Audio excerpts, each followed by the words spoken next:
Assalamualaikum warahmatullahi wabarakatuh. Bismillah. Kalimat harus ini harus dengan arti taruhan sah tidak sah. Apa harus sebagai etika? Apa harus sebagai supaya kebiasaan baik ini bertahan? Saya ulang lagi ya. Misalnya Pak Arifin dawuh teng jenengan cung nyembelih pitik kudu maca bismillah.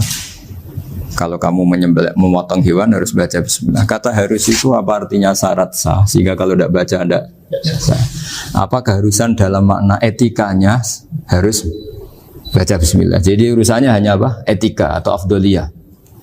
Atau kita tidak ingin kultur baca bismillah itu hilang, sehingga barang tidak wajib pun kita wajibkan supaya kultur baca bismillah itu tidak hilang. Nah, Imam Syafi'i itu milih yang tidak wajib. Itu hanya urusan etika. Sehingga dhabihatul muslim meskipun nggak baca bismillah, baik secara sengaja maupun lupa tetap halal ya, tetap sah, tetap halal. Tapi beberapa ulama mengatakan baca bismillah itu wajib dan menjadi syarat sah. Ya kira-kira karena pamit tadi, yang beri nyawa itu Allah, kok apa yang menghilangkan nggak pamit, sudah menghilangkan nyawanya ayam dimakan lagi. Wah itu selingkuhannya kan masih marah itu.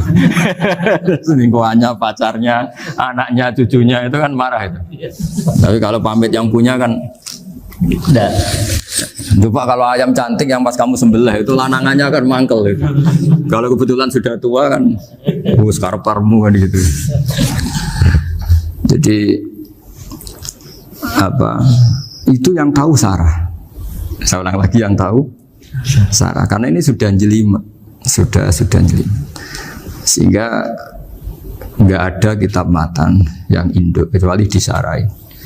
Dulu ada kitab namanya Takrib, karangannya Abi Suja, terus disarai kecil sekali oleh Fathul Qorib ya, oleh Ibnul Qasim Al-Huzi, terus disarai lagi oleh Bajuri. Jadinya Bajuri itu sudah sarhun ala sarhin warifin, sudah sarhun ala sarhin, bukan sarhun ala matnin tapi sarhun ala sarhin. Nah, kenapa memang kita butuh itu? Saya ulang lagi, kita butuh itu.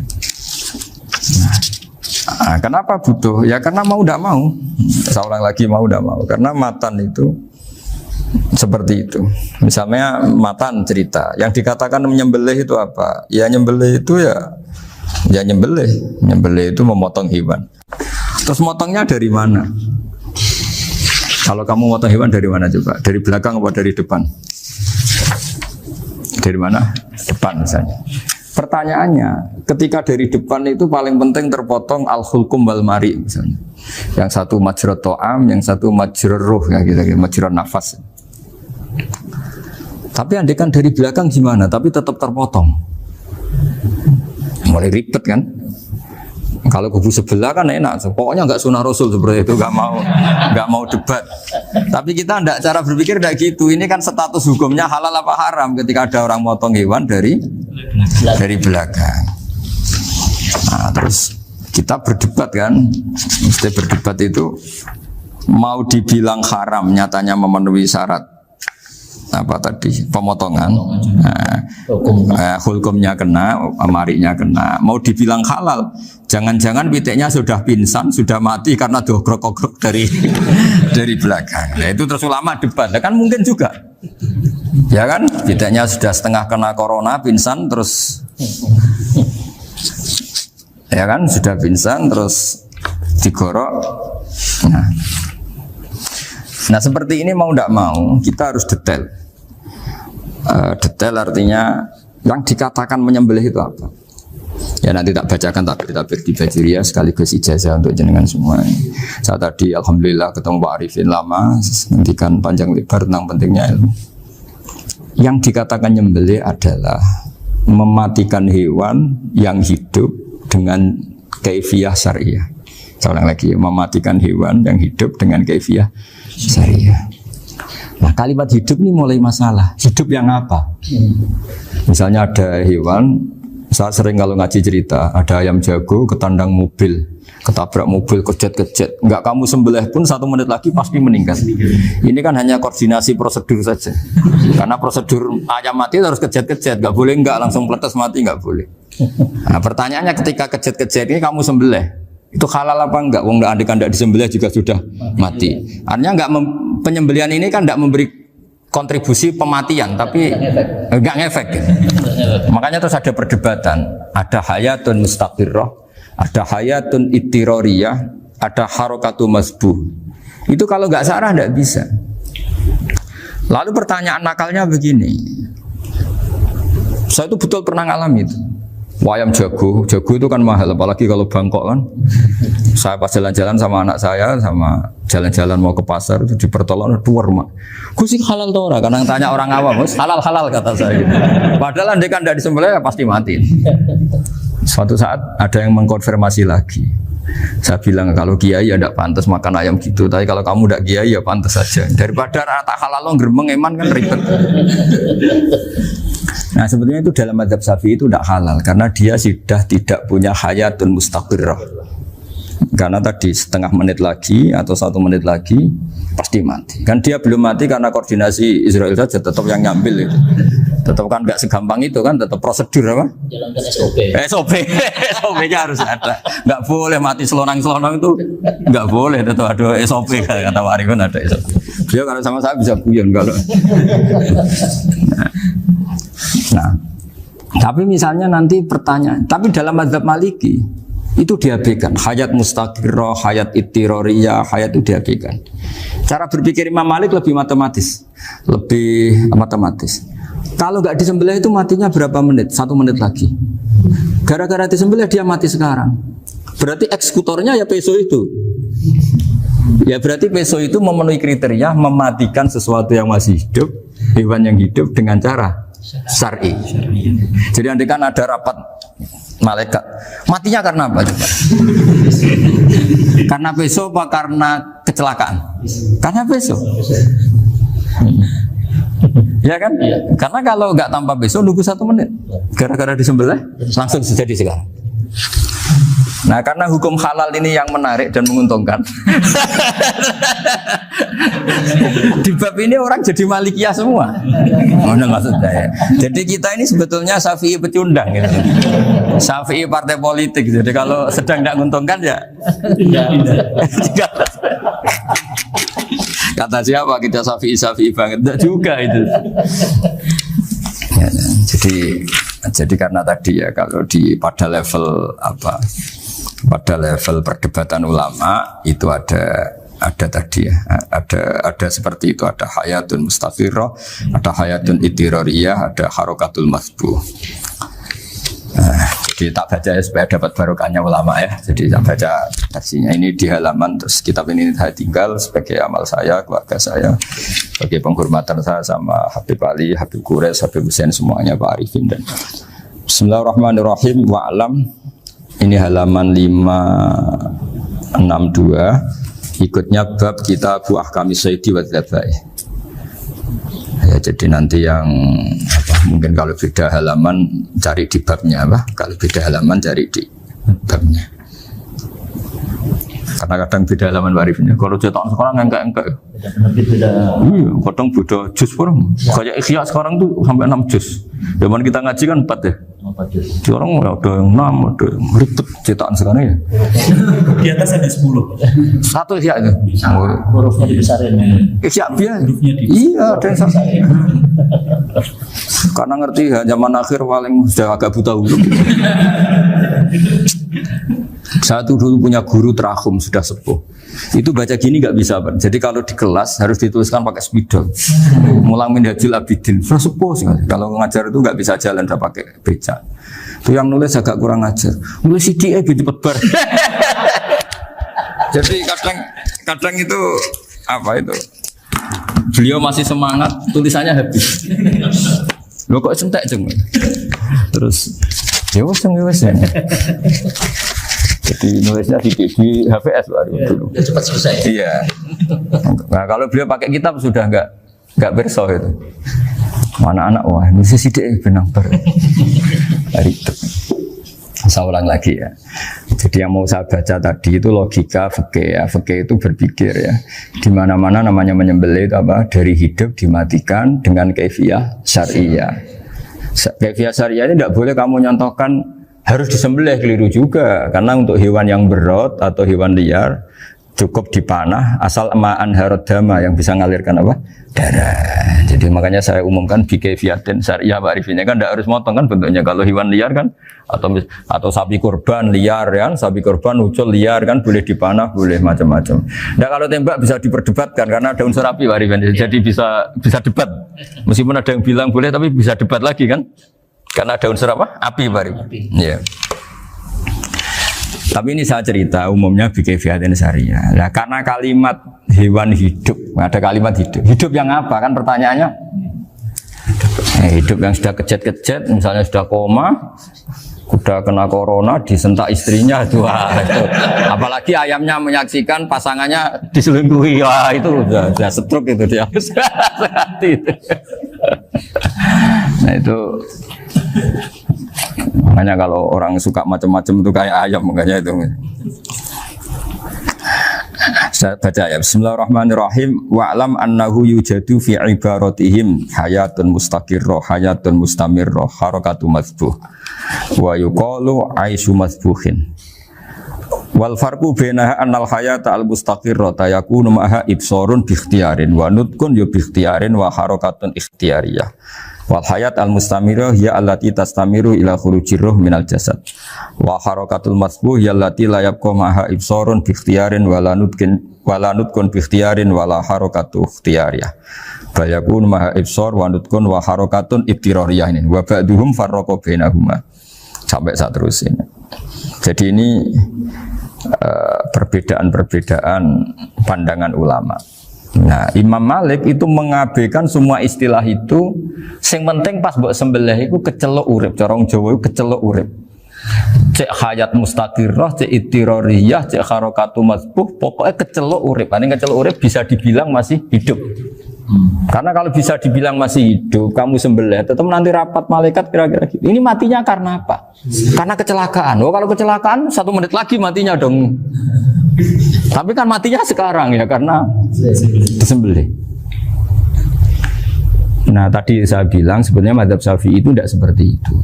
Karena Imam Malik menghalalkan, biasanya penggemarnya lebih banyak di bab bangsa halal itu kan.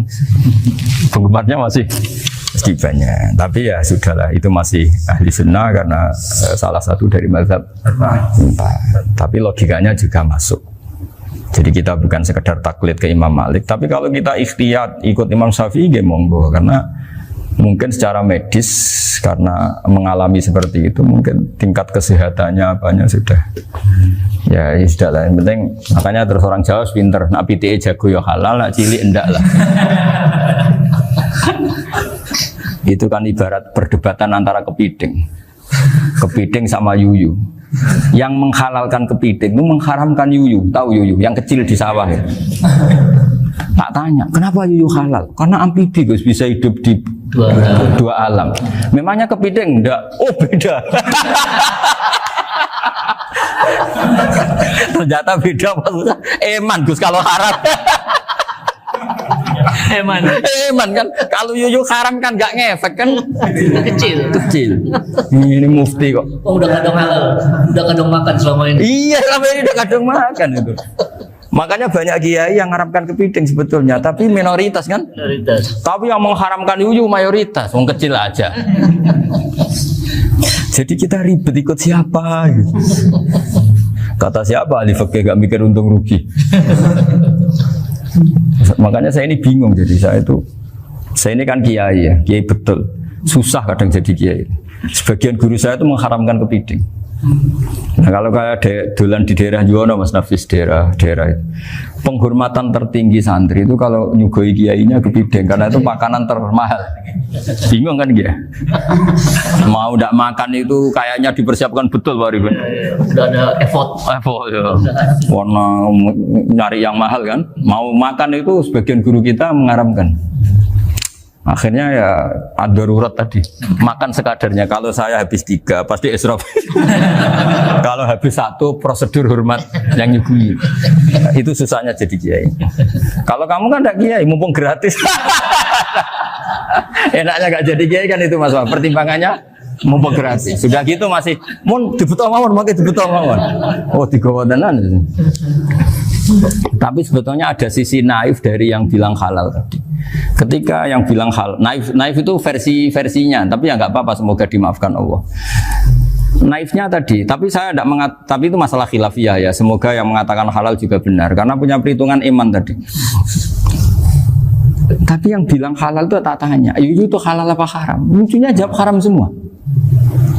Yuyu bahasa Indonesia nggak ada kayaknya. Nggak tahu juga saya apa. Yang penting paham tapi Yuyu yang kecil itu. Itu kalau diharamkan nggak ada yang protes ya? Nggak ada. Tapi kalau kepiting? Ini pakai model apa? Coba Pak Wafa. Kalau alasannya amfibi, Yuyu sama kepiting sama enggak? Kalau alasannya amfibi, hidup di dua alam. Sama-sama. Sama-sama. Kenapa kepiting jadi halal? Lebih bernilai. Ini juga mufti model baru. Mungkin mungkinnya menghalalkan itu. Iya makanya itu. Kan jadi kayak tadi ayam jago tadi orangnya tak tanya akhirnya. Andekan yang kecelakaan itu ayam kecil. Kamu tanya saya enggak? Ya enggak, terus langsung tak buang. Kan langsung dibuang. Berhubung ayam besar. Eman kan. Tapi nurani aja sebetulnya protes. Nyembelih wis klekek-klekek. Kadang kan wis apa kejet-kejet itu sudah tunggu SOP jalan Pak. Ya tapi apapun itu ini ilmu harus didengar ya supaya sampean tahu ya, ada hayat mustaqirroh, ada hayat mustamirroh, ada hayat ittiroriyah, paling enggak kita ngerti lah. Karena nanti di bab B, ya nyun sewu di bab apa B, itu ya nanti nggak sahnya karena apa? Tidak mutamawal. Misalnya saya punya utang sama Pak Arifin ayam jago, tak bayar dengan jago yang mengalami kehidupan sudah seperti itu kan tidak sah. Meskipun itu hidup tapi sudah tidak hayat yang mustamirroh, tidak normal. Jadi ilmu itu apapun tidak cocok kita karena beda mazhab misalnya, tetap sebagai apa? Ilmu. Jadi jangan pernah anti ilmu meskipun kita tidak cocok. Dulu saya itu heran sama Abu Hanifah karena membolehkan merujuk wakaf. Wakaf itu kan nggak boleh ditarik kembali dalam mazhab Syafi'i dan hampir semua ulama bilang gitu. Tapi kalau kata Abu Hanifah, jika nazir yang nerima itu tidak sesuai rencana kita, keinginan kita, itu boleh narik kembali. Fa innal waqfa atiyatun makhdoh, kata beliau. Wakaf itu ya pemberian normal saja. Suatu saat ada peristiwa gini Pak Arifin ya, ada orang kaya raya mewakafkan tanah itu senilai kalau nggak salah itu 60 miliar. Singkat cerita beliau bermain apa gitu ya, bisnis apa itu bangkrut.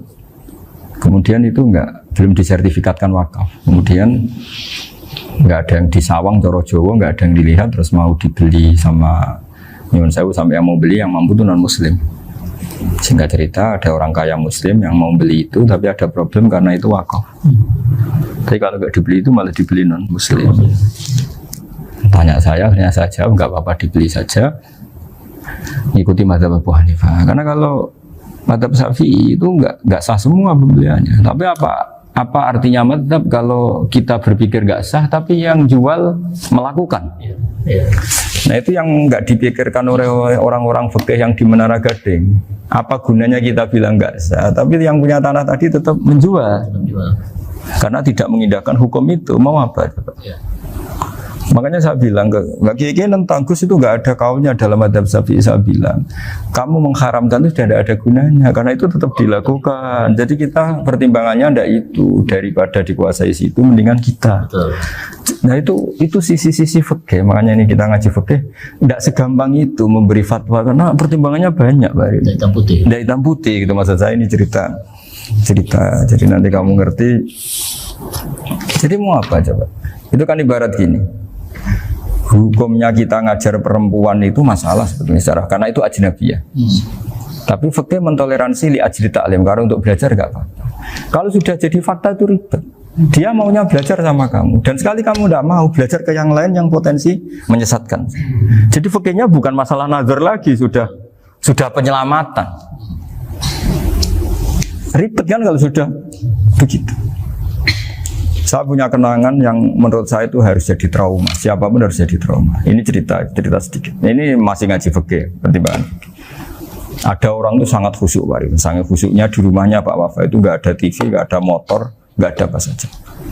Ketika anaknya berkembang agak dewasa, itu pertama naik motor, itu ya utang jasa sama kawan-kawannya. Pertama dia ngelihat nikmati TV ya dari kawan-kawannya. Corong Jawa mbek tanggane lah.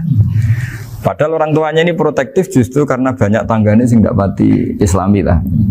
Ya mereka orang Islam tapi ya enggak sholat, enggak apa. Singkat cerita orang tuanya ini datang ke rumah sana nangis. Nangis Gus, sekarang saya ikrar bahwa mazhab abah jenengan Kiai Nur Salim, bapak saya itu mazhab jenengan itu lebih hebat timbang mazhab kula. Nangis dia.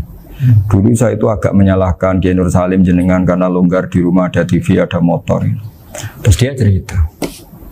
Nah karena anaknya ini pertama bisa naik motor, untuk anak ABG ini kan jasa yang luar biasa. Karena dia butuh sekali bisa naik motor, dipinjemin. Akhirnya walhasil anaknya ini yang saya merantau ke Jakarta kemana? Akhirnya lam yusolli wa lam yasum. Padahal anaknya ya kiai kampung. Terus tak ceritain. Terus akhirnya dia tanya, kenapa sih Gus jenengan sama abah kok longgar gitu sama anak? Terus tak ceritain gini Pak Arifin. Menurut ilmu al-insan abdul ihsan, manusia itu budaknya kebaikan. Karena utang jasanya sama anak ini, ya dia akan ainut anak ini. Sementara kenangannya mbek jenengan mbok amui. Tidak boleh.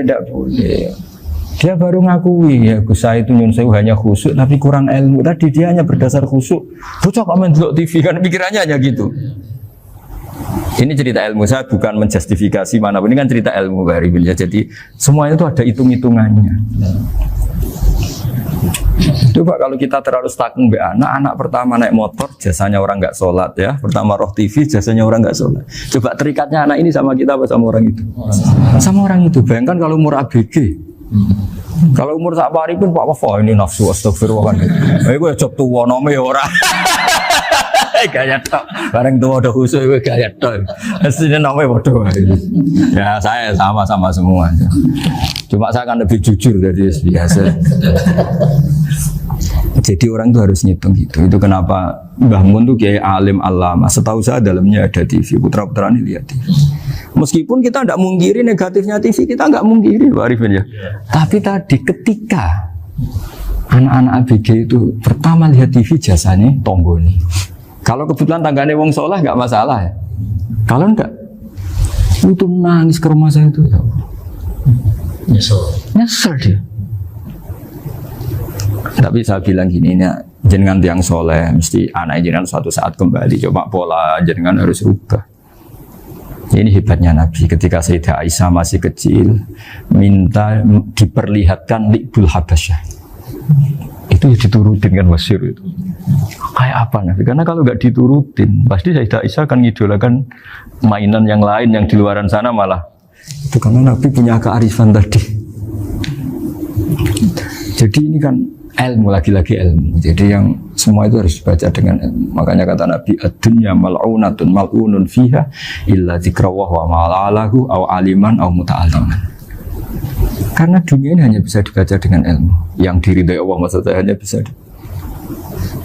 Saya itu banyak kenal menteri, kenal pejabat. Tapi saya tidak pernah melihat itu sebagai pejabat. Melihatnya itu orang yang ingin belajar agama. Karena sekali salah melihat, yang hidup itu tamaknya Pak Arifin. Yang hidup kan tamaknya. Saya kenal orang kaya kok melihat kayanya, yang hidup itu tamaknya, ingin dapat ini, dapat. Tapi kalau melihat itu sebagai hamba Allah yang ingin belajar, insya Allah kita selamat dari tamak. Meskipun kita ya manusia tidak sempurna. Setidaknya ketika dia lomo atau tidak lomo, nyalami template apa tidak ngefek, karena kita melihat ini mau belajar. Tapi kalau kamu didorong tamak, katanya orang kaya ternyata nggak tahu haknya kiai, ribet kan? Ribet. Ya kalau kamu punya santri cantik ya lihat itu sebagai santri kamu. Jangan melihat ini mau nggak sama saya, kalau enggak ya bahaya ribet kalau gitu. Ini anak-anak muda harus dilatih ikhlas, baru bahaya ini santri-santri sampean kalau nggak dilatih ikhlas ini bahaya. Karena ini belum punya penggemar pejabat, paling ya anak-anak yang ya tadi ABG. Jadi lah Sarah kembali lagi Sarah itu membicarakan itu detail. Jadi ya makanya kenapa orang mati yang lahir langsung meninggal itu nggak wajib disolati. Alasannya jifke ya lucu. Karena dikatakan sholat mayit, di mana-mana mayit itu sabakohu hayatun. Di mana-mana namanya mati itu terdahului oleh hidup.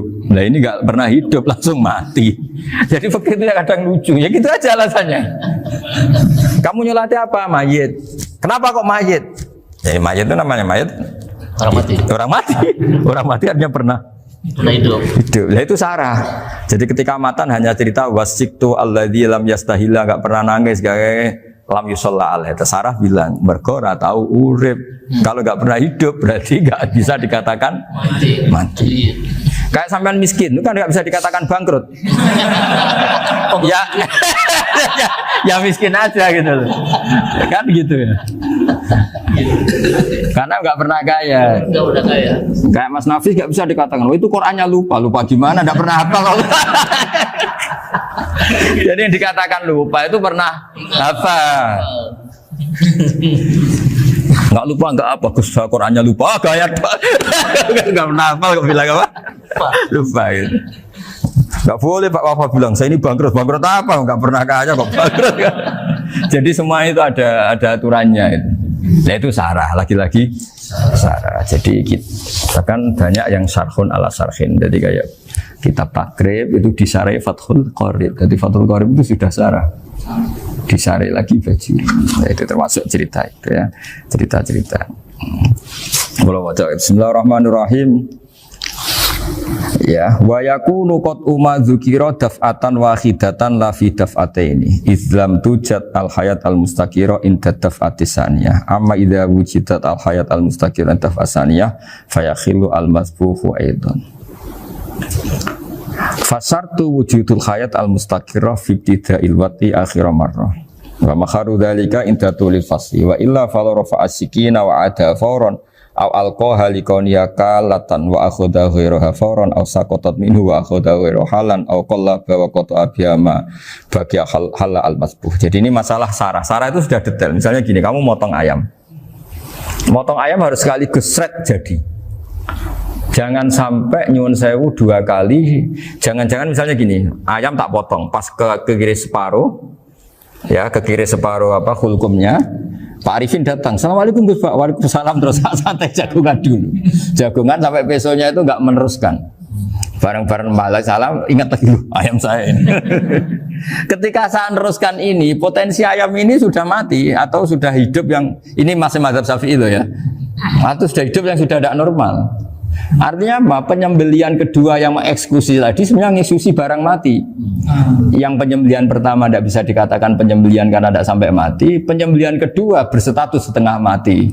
Nah kalau seperti itu maka haram.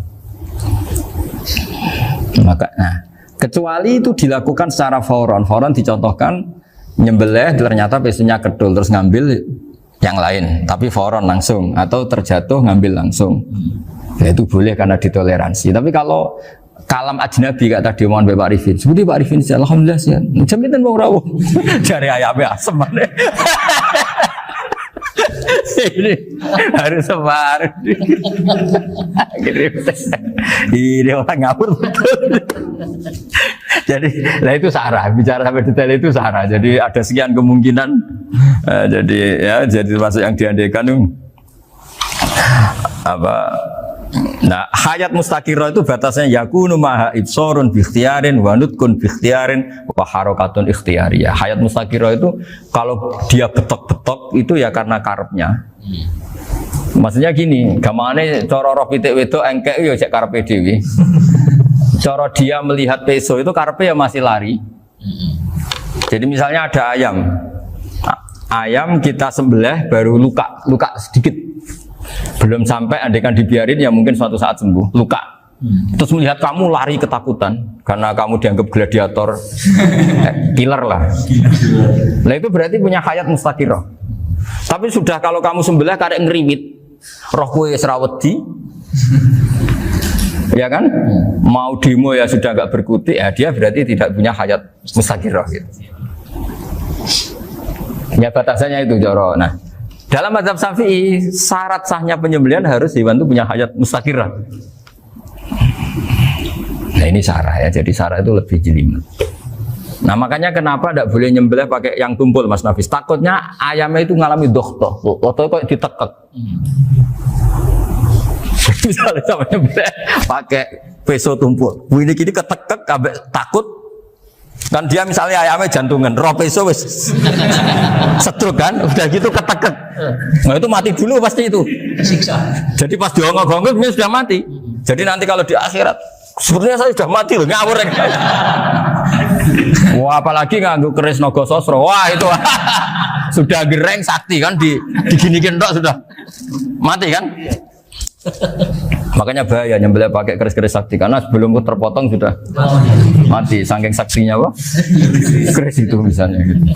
Baru nempel. Makanya nanti suatu saat ada pertanyaan ini, boleh enggak nyembelih ayam orang yang rainya itu sangat? Wah itu haram, kena. Oh itu mesti mati dulu. Kumisen tatonan apa? Ya betul. Iya kayak algojo. Ayamnya jenis apa? Stroke ya? Jenis penakut. Pas mau disembelih tidak mati. Jadi hati-hati ya nyembelih ayam. Jadi kalau orang kampung Pak Arifin ya, orang kampung mudin kampung. Mungkin kalau orang kota sudah nyuwun sewu gak peduli. Kalau orang kampung itu apa itu Pak Arifin? Kalau nyembelih jago itu sampai apa itu? Ilatnya dikeluarin dong. Oh iya. Apa ya? Iya karena takutnya katanya beberapa yang kaget itu kelek apa? Ketelan. Iya ketelan ya. Itu ya ada kearifan gitu, tapi ya terlalu ya menyiksa ayam. Tapi memang potensi katanya Pak Arif. Katanya yang ahli-ahli itu ya. Jadi kalau dia jago ya mau disembelih, saking takutnya itu. Kalau orang Jawa kalau takut kan yang ngelek idu ya. Orang Jawa loh ya. Itu kalau orang takut kan kadang apa kayak. Nah ayam itu nak ketakut. Kadang ininya terus apa? Lidahnya masuk. Akhirnya pas disembelih ini nggak kena. Nah, makanya terus banyak mudin yang punya ikhtiar tadi. Pernah lihat Pak yang ayam jago itu? Ilatnya ditarik. Ya, itu ya tidak wajib cuma tidak bisa kita salahkan. Tapi kata penyembelih yang ini tak tanya. Eksekutor yang lain, pokoknya rodok dipenek Gus. Iku seraiso. Saya belum pernah nyembelih ayam karena ini kan selain nggak profesi saya juga nggak mentolonan saya. Tapi ini beberapa kefiah yang penting kita tahu ilmunya. Yang paling pokok itu qatul khulqum wal mari. Ya kira-kira dalan sing digo nafas sama digo makanan tadi. Ya tapi itu tadi caranya semua itu harus mengalami atau masih punya hayatun mustaqirah. Nah, takutnya dalam konteks nyembelih yang apa tadi? Saya bilang separuh tadi. Itu jamnya normal enggak? Itu sudah jam 11 ya? 10. Oh, jam mati almarhum itu. Itu enggak halal disembelih itu sudah maitah ya. 10, 14 kan. Iya. Ya makanya saya bingung lihat jam. Ya jadi itu Pak Wafa ya pentingnya sarah itu seperti itu. Matan itu kan asal nyembelih saja, tapi di sarah diterangkan jangan hanya nyembelih, yang disembelih harus ada hayatun mustaqirah karena dikatakan penyembelihan adalah menghilangkan nyawa dengan cara yang syar'i. Nah, kalau nyawanya saja sudah hilang bukan nyembelih gitu. Nah potensi itu ada ketika jago kamu sembelih pakai yang tumpul. Ini ada dohtoh. Loh hewan itu juga kayak manusia loh karena punya hati. Ketika takut saja mati. Nah takutnya ulama kan ini ngalami dohtoh. Kayak orang ditekek kan mati kan. Ditekek kaget. Contoh gampang gini. Orang ditekek perempuan kemungkinan mati itu kecil. Karena murni hanya ngalami pernafasan. Tapi nak ditekek gua tatonan kan terus dua reaksi tubuh. Takut sama gak bisa bernafas. Itu kan lebih cepat apa? Mati. Kira-kira kan gitu. Lah ini sudah takut dongok-dongok itu kan nyiksa. Saya sering ketemu orang yang ahli nyari ular, nyari apa. Itu ya gitu. Filosofinya sama seperti orang perang. Harus bikin takut. Iku kewan Gus nak disewentak, iku telelekan, jare telelekan iku apa Pak Anda bicara bahasa Batawi ini itu. Orang kaget terus terpaku itu.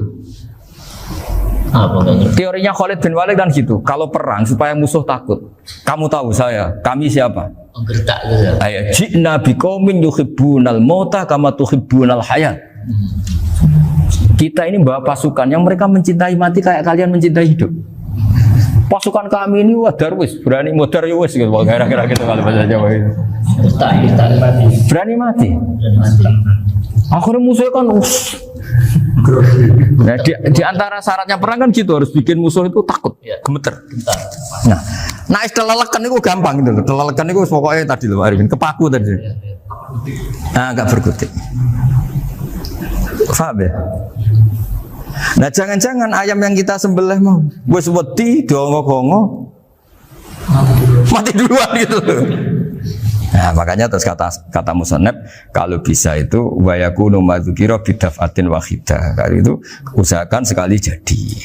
Tapi itu bukan berarti syarat sahnya harus sekali jadi. Kira-kira karena tadi gak kebayang kan kalau baru separuh tak Assalamualaikum Gus Pak, Waalaikumsalam Pak Arifin, sebuti kabarnya. Baru itu terus ingat, diteruskan lagi. Kemungkinan ini sudah mati apa? Nah makanya ya tapi lagi-lagi ini sarah ya tak baca Bismillahirrahmanirrahim wa yakunu qad umadzukira daf'atan wahidatan la fi daf'ataini fa innahu yahrumul masbuh hina itu. Kalau 2 kali, tapi 2 kali maksudnya yang 1 kali ini mengakibatkan kematian. Dikatakan penyembelian belum sempurna, dikatakan hidup toh nanti pasti mati, berarti tidak mengalami hayatun mustaqirrah. Paham ya? Jadi ini semoga dapat barokah dari para ulama. Jadi saya mohon nanti Pak Wafa, Pak Muntaha, teman-teman jangan hanya baca matan ya, pada level alim itu harus baca syarah karena matan itu nyuwun sewu tidak cukup untuk menjawab sekian kemungkinan. Nah, syarah itu sono fardul masalah. Ya Pak Arifin ya mengandekan masalah meskipun belum terjadi ya pengandaian sehingga nanti kalau terjadi kalau militer itu apa? A, B ya? Alternatif gimana? Kalau strategi itu kan ada sekian A, B, C. Kalau A gagal, B sudah siap. B sudah siap. Oh, militer. Jadi kalau masuk surga pintu 1 nggak bisa, itu kedua. Lewat teras Yusuf. Jadi sembrono. Ane Nabi itu rata udah lebih. Nabi, saya ini tak latih gitu di wali, tapi muka dimah. Kulon itu belum pernah delok. Saya pernah punya kakak wakil bupati, punya teman gubernur banyak tuh. Kalau delok susu ramani, mereka khawatir seneng. Nabi itu Nabi itu jenenge manusia, pernah lewat gitu. Kemudian tonggo-tonggone Nabi kebetulan pas pulang bawa unta-unta banyak. Itu Nabi melihat mungkin 0, sekian detik. Itu dilori pangeran. La tamuddanna ainaika ila ma matta'na bihi azwajam minhum zahratal hayatid. Jadi misalnya kayak Rogen misalnya dulu wong numpak Alphard pejabat ono sing bukakno. Enak aja nak jadi wong ngono iku. Kalimat itu direkam oleh Allah bahwa Mustafa pernah ngomong enake jadi wong iku numpak Alphard ono sing bukakno. Tapi kan tetap kirim. Sehingga nanti di akhirat kalimat itu direkam misalnya nanti ternyata yang numpak Alphard misalnya nyuwun sewu misalnya yang numpak Alphard tadi tetap di neraka, kamu ya ikut di neraka.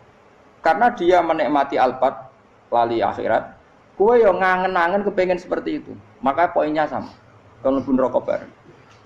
Terus ada orang sujud di musola, melarat sujud, kue gak pernah enak itu wong iku. Padahal sujud itu yang menjadi orang masuk surga. Terus kue ditakoki ning akhirat, kue tahu angen-angen dadi wong sujud mboten nate. Tapi kue tahu angen-angen mewah nate. Yes, seneng ono kira-kira gitu. Lha iku latara undal pas kue roh ilmu yakin pas wae mlebu neraka. Iki mulane tak ajari dini kiat-kiat supaya kira mlebu. Makanya latih melihat dunia gue juga kesuwen. Misalnya di konco jadi pejabat. Kalau nanti di keluarga pejabat sampai sekarang pun saya sering punya teman. Buat nanti kalau melihat bahwa dia pejabat. Karena saya takut dosa. Saya melihat dia seorang mukmin yang sujud, yang sholat. Saya bodoh sekali kalau melihat dia pejabat, karena itu tidak ada artinya di akhirat. Saya sampai sekarang yang saya melihat presiden orang yang mukmin, sehingga saya harus hormat. Saya melihat bupati orang yang mukmin, sehingga saya harus hormat. Melihat sampean ini wong sing mukmin, malah gue jalalan barang ini sudah mukmin plus. Jadi rasa tiga ekor tuh pinter gue jalalan. Jalalan gudel bisa gaya bisa. Gudel lu rano mana nih? Oh anu keangger wong bisa maca kitab kok. Gudel, jos lah. Jadi saya ulang lagi ya. Makanya saya itu nanti kalau sampean alim sudah kayak saya, itu pasti nggak kagum sama sahabat. Sahabat itu, apalagi Rasulullah ya tentu. Sahabat dulu aja yang gampang ditiru. Sayyidina Umar ketika ditusuk oleh siapa? Abu Lu'lu' siapa? Al-Majusi. Abu Lu'lu' itu seorang Majusi. Dan Umar itu orang pendendam. Dia orang pendendam. Tapi tentu karena dia orang baik, ya pendendamnya hal-hal yang baik. Coba kalau kamu ditusuk orang itu dendam nggak? Kira-kira sebagai manusia kan dendam. Itu tanyanya begini sama yang ya taruh sekarang orang dekatnya. Yang bunuh saya tadi siapa? Oh itu Abu Lulu Al-Majusi, Hulamul Muhirah. Dia budaknya Muhirah. Majusi, iya ya Umar. Dia sudah mau mati. Itu ngendikan gini, sama siapa alteknya? Alhamdulillahilladzi lam yaj'al maniyati biyadi rajulin sajadalaka sajdah yuhajuni biha yaumal qiyamah. Ya Allah, terima kasih sekali ya Allah. Engkau mentakdirkan saya dibunuh oleh orang yang enggak pernah sujud. Kalau saja dia pernah sujud, maka dia berhak menuntut saya dengan sujudnya untuk masuk surga. Artinya gini, kalau dia ditusuk orang yang pernah sujud, misalnya Sayyidina Umar kok ditusuk oleh Ruhin, kemudian Umar Ruhin masuk neraka, aku tetap pedih Gusti. Isowai sujudnya dia menjadikan enggak berhak masuk neraka. Artinya Umar saking hormatnya pada sujud itu dia enggak berani. Jadi kira-kira kok Umar sujud kowe iku kira-kira rawani maksudno anak kowe mlebu neraka. Piye-piye di kekuatan sujud yang mempotensikan tetap dia masuk surga. Makanya dia seneng, dedame kesampaian. Syukur lah nek sing mateni aku ora tau sujud. Dadi tak patut nang neraka langsung gludeng ngene kira-kira gitu. Saking hormatnya ambek sing jenenge sujud. Tapi kita sekarang enggak rawong ning musala sujud. Ya jeneng wong nganggur. Otak kita ini sudah PKI lah kamu. PKI halus. PKI yang tanpa kartu, paham? Makanya Allah kalau muji sujud, enggak sampean tak latih supaya baca Quran yang benar. Kayak apa Allah bikin Ka'bah? Kayak apa mulianya Ka'bah? Itu dibikin Allah untuk apa? Lil akifina wa ta'tusai warrukais sujud, dan untuk orang-orang rukuk dan sujud. Ketika Allah menurunkan rezeki di bumi dan di langit, itu perhitungannya Allah mesti itu asli. Rabbana liyuqimus shalah faj'al afidatan minan nas tahwi ilaihim warzuqhum minas sama. Gusti, ben nak sujud ku kuat. Piye-piye menungso nak ramangan ra kuat. Nak is kuat dia tenaga yo ben sujud. Liyuqimus shalah. Ketika Allah muji orang baik, atta ibunal abidunal hamidunas saihuna satrusé arraqiunas sajid. Yang rukuk yang sujud. Karena tadi ketika nanti Anda di akhirat, kenangan terbaik Anda di dunia itu hanya sujud. Liyane iku coba misalnya kene akhirat terus video disetel sih. Pas kongkoi-kongkoi ini perapatan. Bariku nglamunem disetel. Ben dadi pegawai negeri. Ngayal gajine sakmene, engko sakmene nggo wayah. Wan terus rekam kabeh. Oh ora sini-sini wong. Terus tokoh idola sing duwe wae sing tumpakane Alphard sekretaris saya. Iku mbok nang utakem iku berpuluh-puluh tahun. Dan itu jumlahnya poinnya misalnya 100.000. Bareng idol anu Kanjeng Nabi mau 10%, cuma gayanya mau maca sholawat, tapi sebetulnya agak tahu bayangno ini miskinan Mbak Amit nih miskinan. Gayanya mau maca sholawat tapi teke ora tahu kepengen melarat koyo. Itu direkam. Makanya dari Habib-habib sing alim-alim niku almar'u ma'aman ahabba hada targhib wa tarhib. Kita ini kan sering dimotivasi mubaligh. Mubaligh itu kan saenake dhewe nang. Harus pokoknya seneng Nabi swarga. Dari Habib-habib sing alim nak ngritik, masalahnya dawe mu almar'u ma'aman ahabba. Wong dibarno wong sing diseneng. Apa kamu bisa menjamin seneng Nabi saudure seneng wong-wong itu? Jangan-jangan kita lebih berkeinginan seperti orang tertentu yang kaya raya, yang terkenal, yang hebat. Meskipun kowe oleh sana muni seneng Kanjeng Nabi. Jangan-jangan status cinta kita terbukti ke orang itu. Iya toh, misalnya gambarnya pasang neng kamar. Wah. Partai wong kuasa. Terus kue nyumbang masjid nyuwun sewu mau 50.000. Tapi bareng nyumbang untuk kemenangan orang itu 10 juta. Nyebut wong itu satu hari 100 kali, nyebut Nabi pendak salat. Bareng dihitung dipoling mbek malaikat. Disurvei buat dipoling orang pokoke. Dengan cara begini status senangnya orang ini ke siapa? Ya, ono pengajian sholawatan nyumbang 50.000. Nanggo pemenangan. Tapi sudah diundang hayya ala sholah melakukan ngenteni komat. Tapi nak diundang acara kampanye teko ngarep sedurunge 2 jam. Dari sekian di polling, terus kadar cintamu ke siapa coba? Dari sekian indikator misal cara polling. Jangan-jangan diputuskan lebih seneng ke itu. Ya sudah almarhum aman. Apa? Makanya kata orang-orang alim almarhum apa? Orang itu terserah disenangi. Masalahnya kita tidak ada jaminan lebih seneng Nabi. Ya ora ono jaminan saya sampean misale. Hitung dhewe-dhewe ora usah meneng terus kok wedi dosa wis kadung dosa iku wis kadung. Makanya Sufyan Ats-Tsauri itu dadi wali ku mangsa mergo ibadah akeh mboten. Sufyan Ats-Tsauri gurunya Imam Syafi'i dadi wali ku sederhana. Sama tak ceritane orang-orang jadi wali dengan cara yang sederhana. Tapi karena niru copy paste ya, artinya ora apa ya KW lah. Kalau niru enggak apa-apa tapi KW kebaikan. Sufyan Ats-Tsauri itu ditanya, "Kenapa kamu sedekat itu sama Allah dan Anda keramat?" Jadi resepnya begini, Pak. Saya itu belum pernah ke masjid nunggu adzan. Paling enggak setengah jam, 1 jam sebelum adzan itu saya sudah ada ke masjid. Ditanya, "Kenapa begitu?" Ketoke kok kawula sing elek, moroe ngenteni dicelup. Wis ngerti nak waya yakmono iku Allah nyelup. Misale saya punya cah dalem atau saya punya karyawan, tiap jam 8 itu buka toko. Nah, bayangno itu juga. Saya punya karyawan tiap jam 8 tugasnya buka. Selalu buka tokonya ngenteni tak panggil. "Hen Rohen, toko buka." "Siap." Tapi besok yang ngono lagi, "Hen jam 8 buka." "Siap." Tiap hari gitu. Kira-kira kendaraan karane ku goblok apa sopan? Kira-kira. Enggak jawab deh. Goblok kritik jauh kowe sing gitu. Nah, Sufyan Ats-Tsauri tidak mau gitu. Wis ngerti nek Allah ya mono wayahe manggil. Dadi ya anggere jam 8 wis ning kono. Dadi nek Allah hayya ala sholah pun Gusti. Hayya ala sholah pun teng mriki. Iki sudah dadi wali. Oh, iku saya buat tiru tapi KW lho. Enggak masalah, tapi ini kan resep, no. Lho mangkel lo gak kira-kira. Ono karyawan tiap jam 8 kon buka toko. Selalu marane ngenteni di panggil. Jadi wali dulu tuh punya cara muamalah sama Allah tuh luar biasa. Ya ora usah mbok tiru terus kemen dadi wali wis ra iso kadung salah. Biasa wae. Aku lah nganti saiki ya biasa wae. Aku mau masjid ngenteni mekumat ya biasa wae. Tapi aku kan iso dadi wali lewat jalur liya lah aku ya. Jalurku kan akeh. Mulang ya mari wali, sabar ning coba ya mari wali. Jane ana jalur fikir ya mari wali. Tapi kan loro, fikir loro.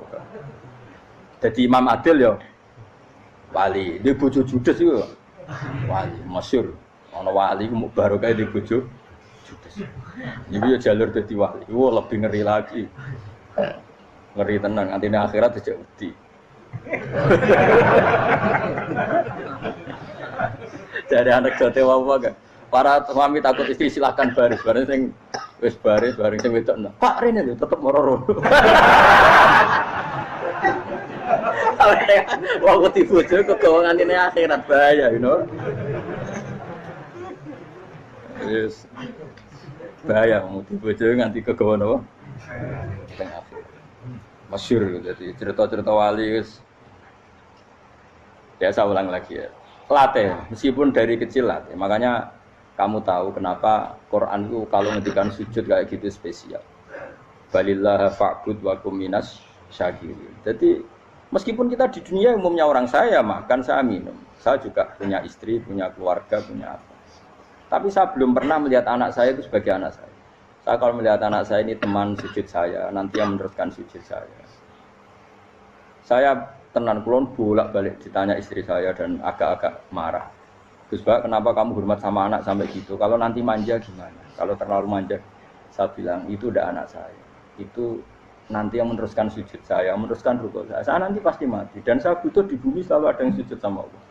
Dan itu yang paling dalam otoritas saya itu anak saya. Orang lain itu enggak dalam otoritas saya. Jika kita melihat anak itu ini penerus sujud saya, penerus rukuk saya. Kita enggak sudah duniawi sekali.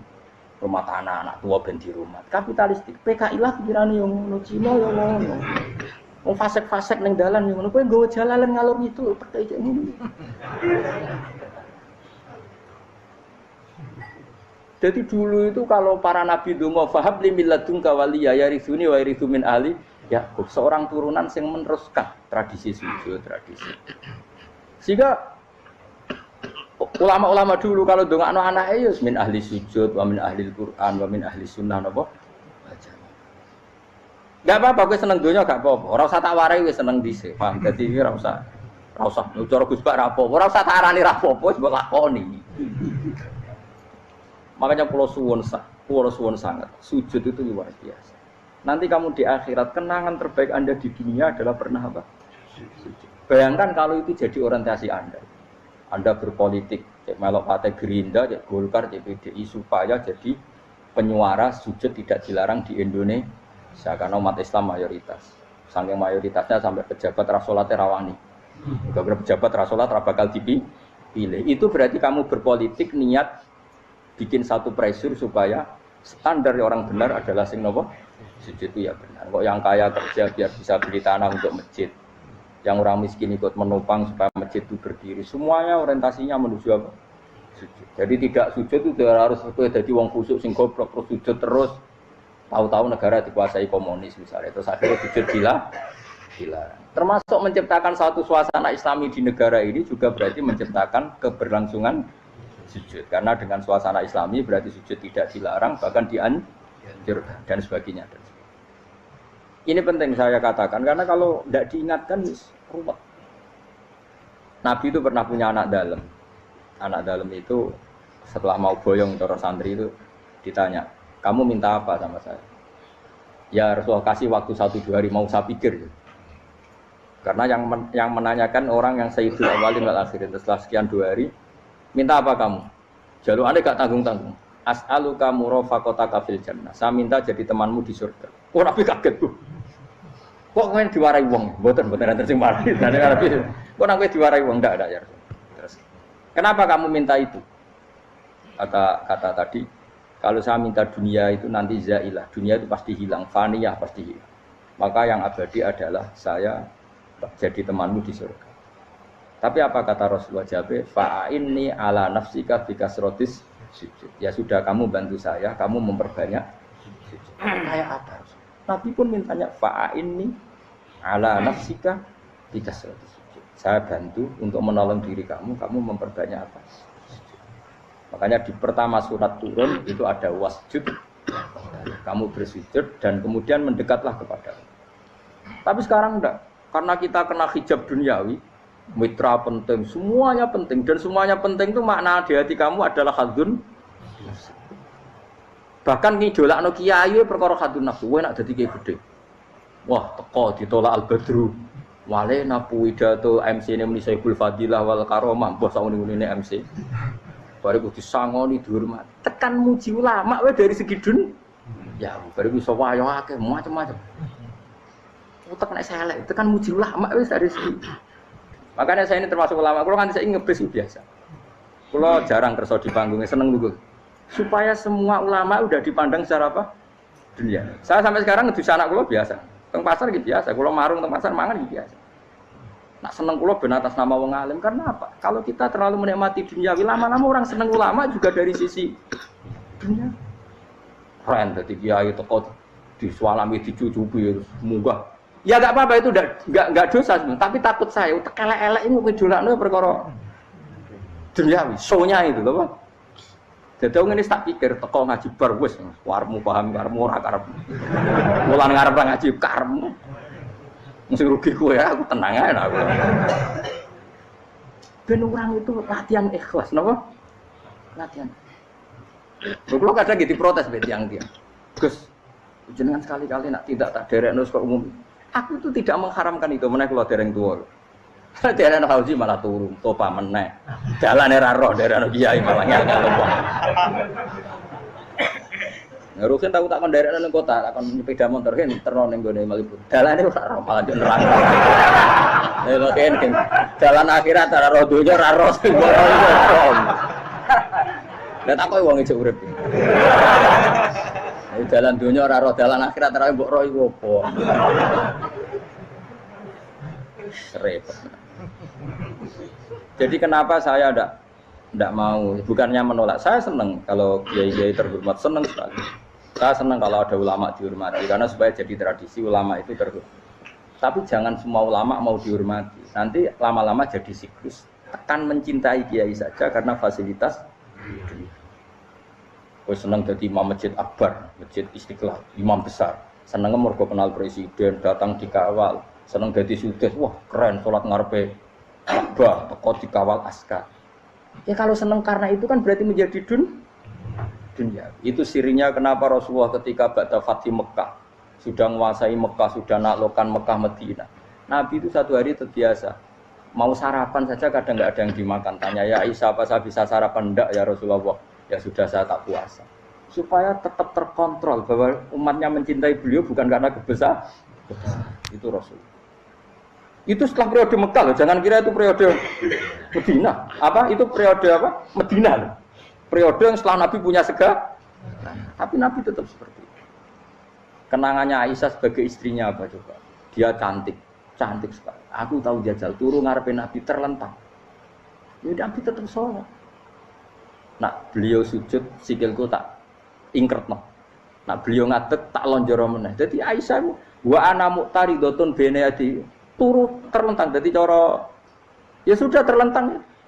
Wong Nabi nak sholat suwi dia tetap sholat. Oke itu bojo ayu ora ngerasa sholat. Bojo elek ora sholat meneh. Bojo elek amen junub meneh wae. Kowe ora kena go contoh kasus wis wong kasus. Kowe di bojo ayu prawan turu karepku sida sholat ora bos misale lho. Pemene wong jegoten wae tambah over. Mustafa lho kula ora ngenyek jegoten liyane ora usah sibuk. Mergo nak ngenyek wong akeh dosa, nak ngenyek wong sitok ora. Misale dosa wis tak hitung mau ke sore. Aku ngenyek dosa sitok, mulang ganjarane 10. Cek susuk piro? Cek surplus orang dagang cek. Cek badi. Iku kan adene ra ikhlas. Ra ikhlas aku yo ra ikhlas ilmuku, malah lara. Malah ngerokok ping 13 sebenarnya. Makanya ini dipikir ya, saya ulang lagi, harus dipikir secara matang-matang bahwa kita tidak boleh terlena oleh kehidupan dunia. Menjadi bodoh kan Anda minum teh, kemudian anak Anda jatuh di pinggir Anda. Paham ya? Nah sekarang menyangkut mukjizat. Ini masih tentang ayat ini, nanti sampean tahu logikanya. Tak bedain, tidak jawab satu-satu aja. Karena iman sarannya harus tahu. Fa'lam itu tahu. Fa'lam annahu la ilaha. Ketika sekarang telur, saya memberitahu misalnya, telur ini udah titik, cara gue mungkin tahu. Ayo jawab satu-satu. Mungkin kan? Tapi pertanyaannya, saat telur menjadi pitik kemudian mungkin, dan ayam ini bisa terbang, bisa selingkuh, bisa punya anak turun, itu menjadi mungkin itu kan kamu pun tidak ikut menciptakan. Ikut gak kamu menciptakan telur menjadi ayam? Tidak kan? Kan di luar kudroh kamu, di luar kemampuan kamu. Tapi kamu bilang itu mungkin. Ada onta yang buting, yang sudah hamil sudah. Kamu bilang nanti onta ini mau punya anak dan anaknya nanti bisa jalan seperti induknya. Kamu katakan apa? Mungkin. Tapi saat Anda katakan mungkin, Anda ikut menciptakan enggak? Enggak kan? Tetap itu kudrohnya Allah. Tetap itu. Maka para nabi itu tidak tahu bedanya antara onta yang keluar dari indukannya dan keluar dari batu. Itu syaratnya jadi nabi, syaratnya jadi wali. Nah, saya kira ono nabi. Makanya Nabi Soleh ditakoki, bukti nak kudrohe pangeran ubi. Lah kamu minta apa kata Nabi Soleh? Silahkan ada unta keluar dari batu itu. Nabi Soleh bisa. Ya tenan terus unta keluar dari batu. Terus kaumnya gawok. Wah kok hebat tenan unta metu kok batu. Jare Nabi Soleh, ya padha karo unta lahir kok indukane. Bedane apa? Ya beda. Lah bedane apa? Metu kok watu kok ya ora melok gawe. Metu kok indukane ya kowe ora melok gawe. Bedane apa? Tapi utakmu kena hijab, ngono niku ana bedane. Cara nabi-nabi ora roh bedane. Lah kula termasuk warasatul anbiya ya ora roh bedane cara kula. Waras utek kula niku waras. Lho lha yo misale kowe cara iman seperti itu yakin dadi wali. Wes amatir-amatir lah wali swasta lah. Pokoknya wis dadi wali. Jadi manusia itu lucu, sesuatu yang dia pun tidak bisa. Iku sok bedakno. Kalau telur menjadi ayam mungkin. Sapi keluar dari indukan mungkin, biji padi menjadi padi besar mungkin, tapi nak watu kok jadi biji padi mukhal. Lo saat yang dikatakan mungkin itu apakah manusia ikut memberi? Tidak kan? Ikut menciptakan? Harusnya kan tetap bilang, yo aku menyaksikan itu karena ada kekuatan X yang menciptakan itu. Harusnya dia kalau mau konsisten kan, saya tidak bisa menciptakan telur jadi ayam, tapi ada kekuatan lain yang menciptakan. Dan saya tidak bisa. Jadi telur keluar dari ayam ya kita tidak bisa menciptakan. Sapi keluar dari indukan ya kita tidak bisa menciptakan. Termasuk untanya Nabi Soleh yang keluar dari batu besar kita. Makanya semua Nabi itu tidak tahu bedanya. Itu bedanya Nabi sama enggak Nabi. Makanya Nabi itu tenang ya, masyhur. Ketika perang Khandaq, Nabi itu kelaparan. Kemudian Jabir datang, ya Rasulullah, istri saya menyiapkan makanan untuk orang 6. Karena kambingnya hanya kecil. Maka hanya orang 6 saja yang kau boleh datang ke situ. Tapi Rasulullah dengan santainya, ya ahla Khandaq, Padahal yang ngeduk kontak itu sekitar 3.000 ya ahlal kontak. Halumu ilayya yo ke Jabir karena Jabir sona atau aman bikin makanan untuk kalian. Itu 3.000 orang. Wah Jabir dimaki-maki sama sudah bilang untuk orang 6 nabi ya apa-apaan orang banyak itu mesti tidak cukup kita mana. Nabi santai bilang ke istri kamu Jabir jangan buka makanan itu kecuali saya. Ya pakai Nabi matur untuk pengiran. Gusti ini cukupkan untuk orang banyak. Sama Allah di ACC ya terus cukup. Karena bagi Nabi tahu betul. Sekarang ketika beras menjadi beras, apa dalam kudrah kamu? Dalam kemampuan kamu? Enggak kan? Ketika sistem tubuh kita makan kemudian jadi kenyang, apa dalam kemampuan kamu? Kue muni mangan maknane sego bolebokno mulut, terus kue darani punya kemampuan makan. Apa setelah itu kamu mengendalikan sistem saraf kita, sistem urat kita? Enggak kan? Jadi Nabi itu ora bedane, justru itu jadi Nabi. Karena dia enggak pernah terjebak, Nabi enggak pernah terjebak oleh yang dili. Makanya cara pangeran wa ma min dabatin fil ardi wala ta'iri yatiru bi janahihi illa umamun amsalukum. Ketika orang kafir minta bukti kudrohe Allah iku apa? Kanjeng Nabi didono manuk. Lah manuk terbang bukti kudrohe Allah. Ya biasa mat manuk terbang, wis suwe nek manuk terbang. Bukti kudrohe ning ndi? Iku tekek wis semper. Lha bukti kudrohe ya kowe ora iso gawe kan? Tapi maksudnya wong kafir bukti kudrohe pangeran gawe unta kok watu. Lah bedane apa mau hale unta kok watu ambek kok indukane? Bedane apa jajan? Wong ibuke unta yang ngrasa gawe. Apa ibuke unta bisa menciptakan anakan unta? Kan tidak bisa juga. Manusia juga ada. Jadi itu wis cukup dadi kudrohe. Tapi manusia angger barang sering terjadi darani mungkin. Maknanya mungkin, dekne yang menentukan mungkin atau tidak. Padahal zaman mungkin pun dia tidak ikut menciptakan. Ini lenggil. Makanya itu kenapa Allah akhirnya bikin mukjizat supaya orang itu ingat kedahsyatan kudrohe Allah. Sebetulnya mukjizat itu tidak penting. Maksudnya tidak penting tadi untuk iman sebetulnya tidak perlu mukjizat. Makanya ketika Rasulullah SAW ingin nuruti mukjizat yang diminta orang kafir, Allah malah ngelingno inna fi khalqis samawati wal ardi wa ikhtilafil laili wan nar. Sajane ana langit, bumi, ada lautan, ada apa sudah bukti kudrohe. Nah sekarang mukjizat kok ngenteni unta keluar dari apa tadi? Batu, ngenteni Nabi Saleh.